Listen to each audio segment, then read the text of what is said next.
S'installer en Israël, c'est un projet de vie immense. Mais une fois l'euphorie des débuts passés, une réalité s'impose, la fiscalité. Et ça peut vite ressembler à un vrai labyrinthe. Le but ici est simple. On va décortiquer le plan de ce labyrinthe pour transformer ce qui semble complexe en une opportunité financière bien réelle.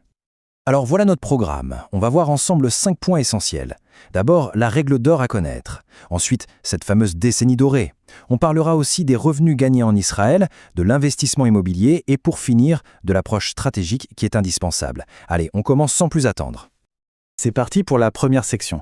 La première chose à comprendre, c'est qu'il faut un changement de mentalité. Il faut arrêter de voir la fiscalité comme un problème, mais plutôt comme un levier, un outil stratégique. C'est la grande question que tout le monde se pose. L'ALIA, c'est une aventure humaine incroyable, c'est sûr, mais si on n'a pas de plan, le côté fiscal peut très vite devenir un vrai casse-tête. Le but du jeu, c'est donc de s'assurer que ça reste une opportunité et jamais un fardeau.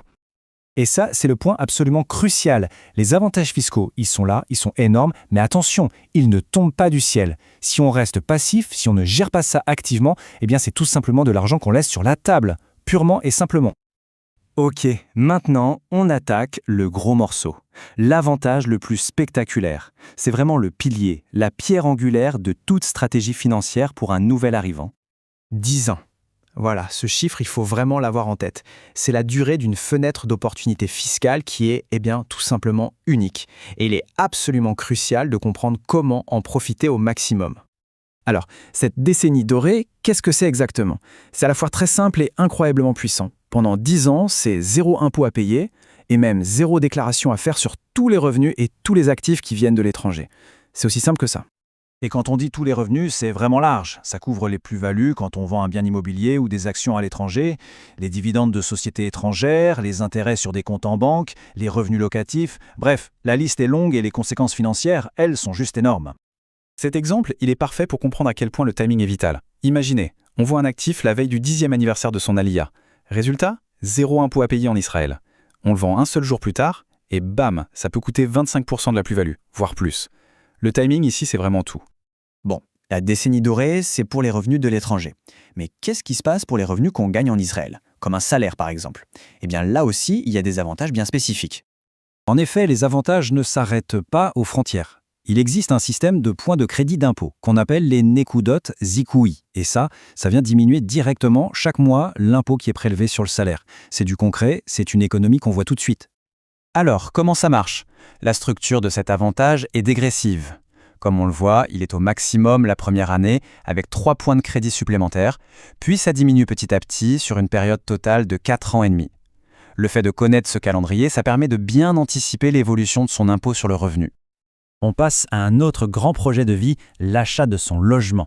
Et là encore, il y a un avantage fiscal bien particulier et très intéressant pour les nouveaux immigrants. L'avantage est vraiment énorme sur la taxe d'acquisition, le Mas Rechisha. Pour une résidence principale, le taux est cassé. Il est réduit à seulement 0,5% sur une grosse tranche, jusqu'à quasiment 1,9 million de shekels.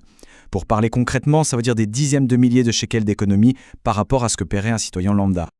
On arrive à la dernière partie, celle qui va un peu tout lier. Tous les avantages qu'on a vus, ce sont des outils. Et comme n'importe quel outil, leur efficacité dépend totalement de la façon dont on s'en sert. Et voici un outil stratégique que peu de gens connaissent, l'année d'adaptation.